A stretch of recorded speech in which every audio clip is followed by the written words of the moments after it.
আজকে ইফতারের জন্য বানাচ্ছি চমৎকার স্বাদের ডিম আলুর জালি কাবাব। বম্বে সুইটসের আলুচ ভর্তা দিয়ে তৈরি করে দেখাবো খুবই সহজ আর ইউনিক একটি রেসিপি। বম্বে সুইটসের আলুচ ভর্তা একটি বাটিতে নিয়ে পরিমাণ মতো পানি দিয়ে খুব ভালোভাবে মিশিয়ে ভর্তা তৈরি করে নিচ্ছে। প্যাকেটে থাকা ভর্তার সমস্ত উপকরণগুলো একসাথে মিশিয়ে নিচ্ছি। প্রথমে ভাজা শুকনো মরিচ হাতের মধ্যে নিয়ে ক্রাশ করে নিলাম।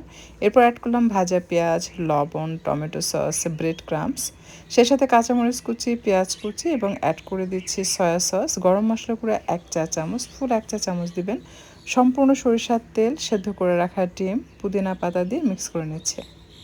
ভালোভাবে ভর্তা মাখিয়ে জালি কাবাব তৈরি করে ব্রেড ক্রাম্বসের মধ্যে জড়িয়ে ডিমে চুবিয়ে এরপর বেশি করে তেল প্যানে দিয়ে মাঝারি তাপে রেখে ভালোভাবে গরম করে নিয়ে তাতে একটা একটা করে ডিম আলুর জালি কাবাব ডুবো তেলে ছেড়ে মাঝারি তাপে রেখে ভেজে নিতে হবে। ভাজা হয়ে আসলে ওপর থেকে ডিম এভাবে ছড়িয়ে দিবেন, তাহলে জালি কাবাবের যে জাল সেটা ক্রিয়েট হয়। আর দেখতে পাচ্ছেন, এটা কিন্তু দেখে বোঝার কায়দা নেই যে এটা ডিম আলুর জালি কাবাব। এটা খেতে একদম মাংসের জালি কাবাব যেরকম হয় ঠিক সেরকম। একবার আপনিও চাইলে বম্বে সুইটসের আলুচ ভর্তা দিয়ে এই রেসিপিটি ট্রাই করতে পারেন। বাইরে হালকা ক্রিস্পি, ভিতরে নরম আর মজাদার, ইফতারের জন্য একদম পারফেক্ট ডিম আলুর জালি কাবাব। অবশ্যই ট্রাই করবেন।